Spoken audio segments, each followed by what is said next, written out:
Саламатсыздар балдар. География сабагы.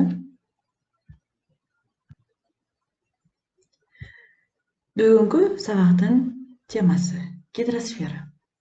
Дүйнөлүк океандын сулары, агымдардын схемасы, географиялык катмар, катмардын түзүлүшү жана касиеттери.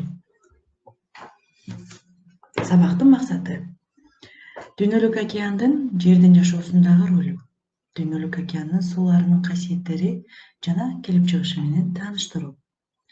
Океандагы суу массаларынын кыймылы, агымдардын пайда болуу себептери жана алардын планетанын климатына таасири жөнүндө маалымат берүү.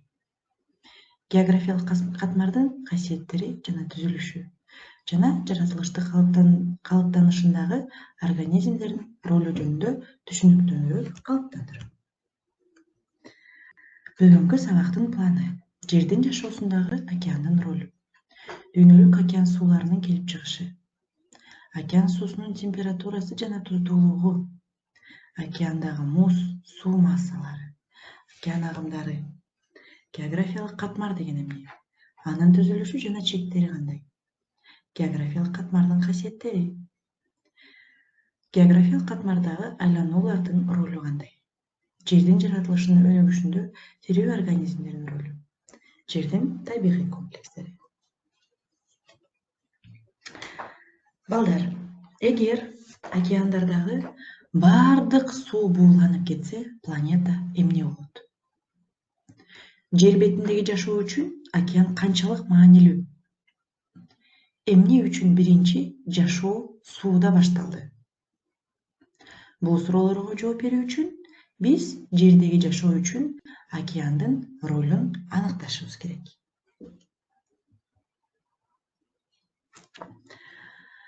Демек, океан планетаны жылытат. Океан кургактыкка, нымдуулукту камсыз кылат. Океан климатка, дарыяларга, флора жана фаунага таасир этет. Океан адамга азык берет. Бул балык, деңиз азыктары. Таштандылар океанда жок кылына алат, бирок белгилүү бир чектерде. Океандын жээги адамдардын эс алуу жайлары. Океан аба ырайы ашканасы. Океанда пайдалуу кен чыккан жерлер бар. Демек, балдар, дүйнөлүк океандын аянты 361.455.000 чарчы километрди түзөт.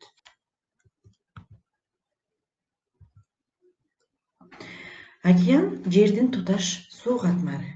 Гидросферанын басымдуу бөлүгүн 94%-ын жана жер бетинин 70,8%-ын ээлейт. Азыркы кездеги маалыматтар боюнча, океан суусу мантия заттарынын бөлүгү анын үстү жагынан акырындык менен ажыраган. Суу азыркы мезгилде да магмадан бөлүнүп, жанар тоолордун атырылышынан жер бетине агып чыгып турат. Мындай процесстерди геосинклиналдык зоналардан көп учуратууга болот.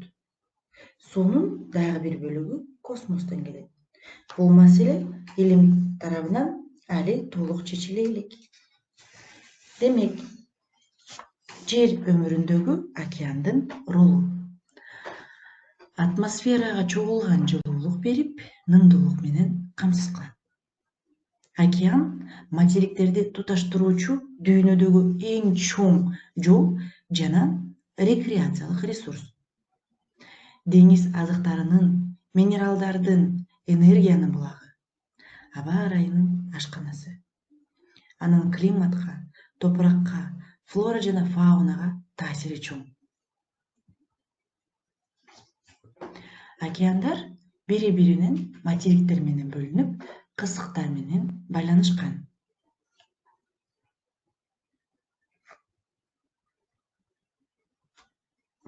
Байкасаңыздар, балдар, кандай океандарды билесиздер? Демек, болгону 4 океан бар, туурабы? Бул Тынч океаны, Атлантика океаны, Инд океаны жана Түндүк Муз океаны. Кысык деген эмне балдар? Кысык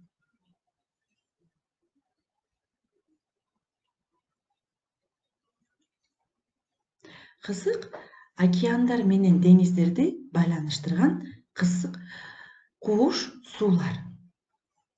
Кысык деңиз же көлдөрдүн бири-бирине туташтырып туруучу көл, деңиздердеги булуңдарды негизги суу алыбынан бөлүп турган салыштырмалуу ички суу мейкиндиги. Дүйнөдөгү эң узун кысык бул Мозамбик кызыгы. Узундугу 1760 километрге жетет. Эң жазы кысык бул Дрейктин кысыгы. 1120 километрге жетет. Булуң бул океандын же деңиздин кургактыктын түпкүрүнө кирип кеткен бөлүгү.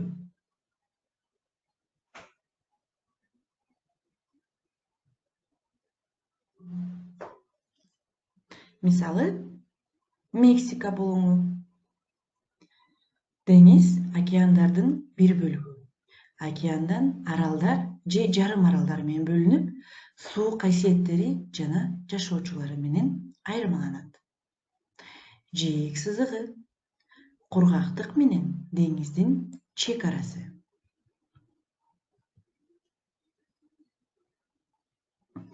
Океан суусунун температурасы. Демек балдар, биз билебиз, кургактык бат ысыйт, жылуулукту бат берет. Ал эми океан жай ысыйт жана жылуулукту көпкө чейин сактайт. Жыйынтыгында океан бул жылуулуктун аккумулятору деп атасак да болот. Океан сууларына дээрлик бардык химикалык заттардын эритимдери бар. Анда туздар, газдар, организмдин тиричилик аракетинен пайда болгон органикалык заттар кездешет.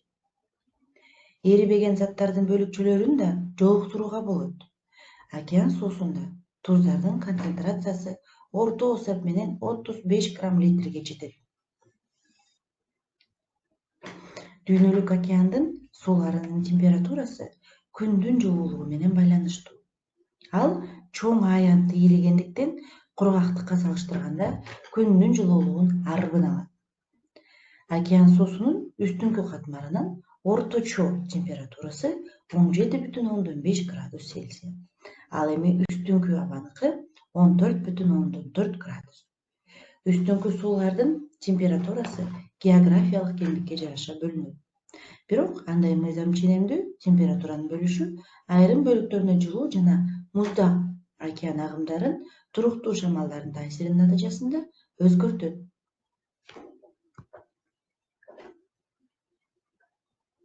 Океанда муз -2 градуста пайда болот. Бир жылдык, көп жылдык калкып жүрүүчү жана сүзүп жүрүүчү муздардын түрлөрү кездешет. Балдар, айсбергди сиздер менен көп укканбыз, Муз суунун катуу абалы. Аморфтук жана кристалдык болуп бөлүнөт. Жер бетиндеги муздун көлөмү 30 миллион куб километр. Алардын көбү уюлдук аймактарда орун алган. Антарктида муздун калыңдыгы 4000 километрге жетет. 4 километрге жетет. Океандын туздуу суусунун тоңуу температурасы тузсуз суунукуна караганда 1-2 градуска төмөн. Суунган кезде туздуу суунун тыгыздыгы артат. Ошондуктан анын үстүңкү катмары оор болуп калып, төмөн карай чөгөт. Тетирисинче, океандын үстүнүн бетине суунун жылуулук катмары урушот. Мына ушуга байланыштуу дүйнөлүк океандын суулары кышы узак созулуучу өтө суук арктикалык жана антарктикалык кеңдиктерге гана тоңуп, муздарды пайда кылат. Мейлүүн алкактардан орун алган тайыз деңиздер да тонот. Жалпысынан океандын бетине 15%га жакын гана муз капталып турат. Дүйнөлүк океандын музу кургактык менен тутумдаш жатса кыймылсыз, анда четтеген сайын калкып жүрүүчү, дрейфтелүүчү мууздар болушат. Ушуга байланыштуу көп жылдык жана бир жылдык мууздар түзүлөт. Кургактыктагы мөңгүлөрдүн ныкталып басылып өсүшүнө жараша алардын чоң сыныктары океан сууларына түшүп, калкып сүзүп жүрөт. Булардын ири сыныктары айсбергдер деп аталат. Айсбергдердин негизги массасы 80–90% суу астында болот. Суу үстүнөн аларды салыштырмалуу кичине жана урчуктарын көрүүгө болот. Узундугу жана туурасы бир нече километрге жетет. Ири айсбергдер Антарктикада, Канаданын арктикалык түндүк аралдарынын жээктеринде жана Гренландияда көп. Алар деңиз кемелеринин катташуусу үчүн өтө коркунучтуу. Океандын муз каптоосу күн нурларын небегейсиз чагылдырат, абаны абдан муздатат, тумандын пайда болушуна шарт түзөт.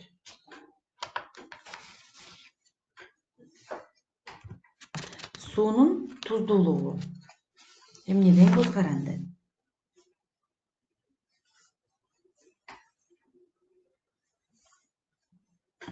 Демек, суунун туздуулугу кеңдиктен көз каранды, жаан-чачындан жана буулануудан жана муздун эрүүсү дарыя сууларынын агымынан көз каранды.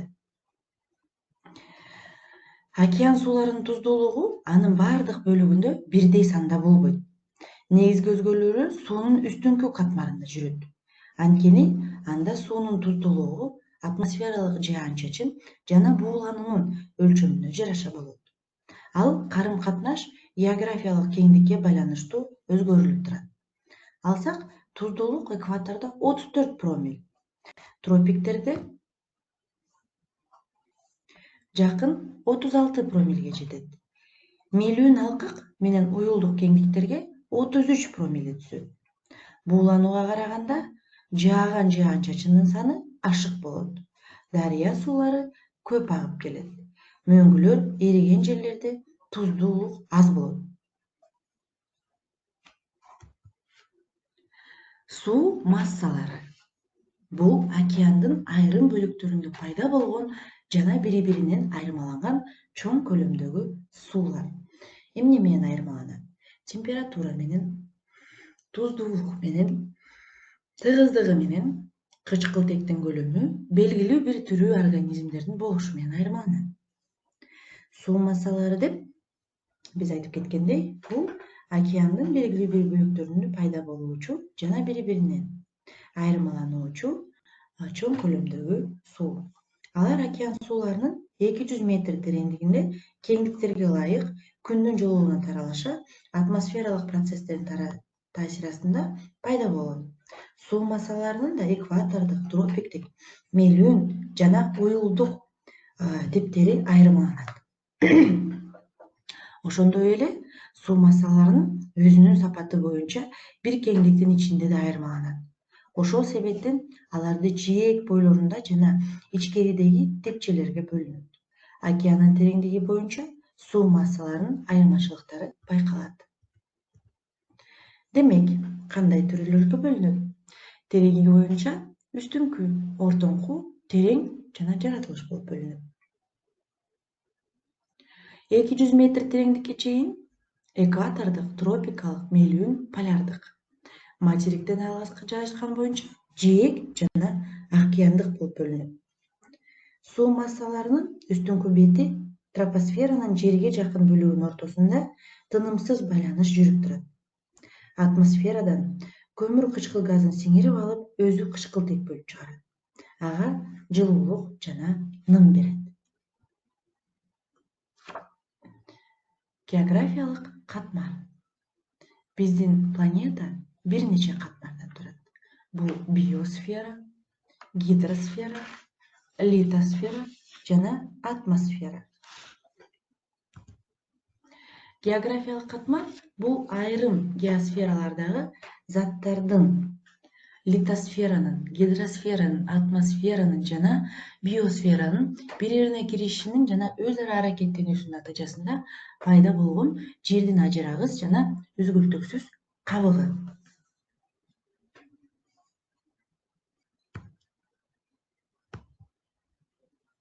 Литосферанын үстүңкү бөлүктөрүнүн бүткүл гидросфера, биосфера жана атмосферанын төмөнкү каткарлары менен өз ара байланышта аракеттенип турган жери географиялык кабык деп аталат.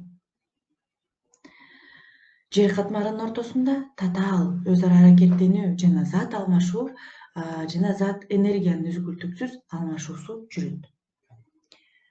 Демек, географиялык кабыктын төмөнкү жана жогорку чек аралары шарттуу бөлүнөт. Анын калыңдыгы орто эсеп менен 55 километрди түзөт. Курамдык бөлүктөрү атмосфера, литосфера, гидросфера жана биосфера. Мисалы, биз айтып кеткендей, алардын ортосунда өз ара байланышта аракеттер тынымсыз жүрүп жүрөт. Алсак, аба менен суу туутектердин жаракаларына кирип, талкалоо процесстерине катышат. Натыйжада туутектердин курамы менен касиеттери өзгөрөт. Ошол эле учурда суу менен абанын өзгөрүшү байкалат. Дарыя жана жер алдындагы суулар минералдык заттардын аралашышына жана жер бетинин рельефин өзгөртүүгө чоң таасирин тийгизет. Минералдык заттар жана суулар гидросфера менен атмосферадагы баардык тирүү организмдердин курамдык бөлүгү болуп саналат.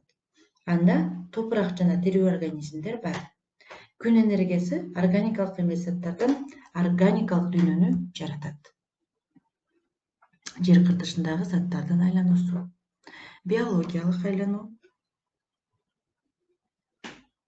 Заттар катуу, суюк жана газ түрүндө болуп, жер бетиндеги тиричиликтин өөрчүшү үчүн чоң таасирин тийгизет. Заттардын жана энергиянын ар түрдүү айлануулары болуп, атмосферанын чегинде абанын, суунун айлануулары жүрөт. Географиялык кабык үчүн айлануунун мааниси зор. Суусуз тиричилик жок. Анын суюк абалдан катуу жана газ абалына өтүп турушу менен жаратылышты болуп туруучу кубулуштардын тездиги жана акырындашы байланыштуу. Алсак, температуранын кескин төмөндөшү жана туутектердин жаракаларында суу тамчылары музга айланып, көлөмү кеңейгенде талкануу процесси тездетет. Тескерисинче, температура жогорулаганда суюк абалга келип, көптөгөн эритимдерди пайда кылат. Кокту колоттуу эңкейиш жерлерде нөшөрлөнгөн жамгырлардан катуу агын түзүлүп, топурак кыртышын жууп кетет. Жер бетинде суу болбосо, андагы тиричиликтин болушу мүмкүн эмес. Анткени өсүмдүктөр да, жаныбарлар да суусуз жашай алышпайт. Демек, географиялык катмардын касиеттери бул бүтүндүк, ритмдүүлүк жана зоналдуулук. Бүтүндүгү бул толук 4 сферанын бири-бирине өз ара байланышкандыгы. Бүтүндүк жаратылыш баардык компоненттердин тыгыз байланышына байланыштуу географиялык катмардын биримдүүлүгү. Ритмдүүлүк бул кандайдыр бир кубулуштардын мезгил ичинде географиялык катмарда кайталанышы. Балдар, биз бүгүнкү сабакта сиздер менен гидросфера, дүйнөлүк океан, суу массалары жана ошондой эле географиялык катмар жөнүндө окуп үйрөндүк. Географиялык катмар бул балдар эмне? Географиялык катмар кайсы катмарлардан турат? Баардыгы бири-бирине байланыштуу бул эмне? Географиялык катмардагы процесстердин баардыгы эмненин таасиринде жүрөт? Бул суроолорго дептериңиздерге жооп бериңиздер. Демек, балдар, ушуну менен сабак соңуна келди. Көңүл бурганыңыздар үчүн чоң рахмат. Кийинки сабакта көрүшкөнчө сак, саламатта калыңыздар.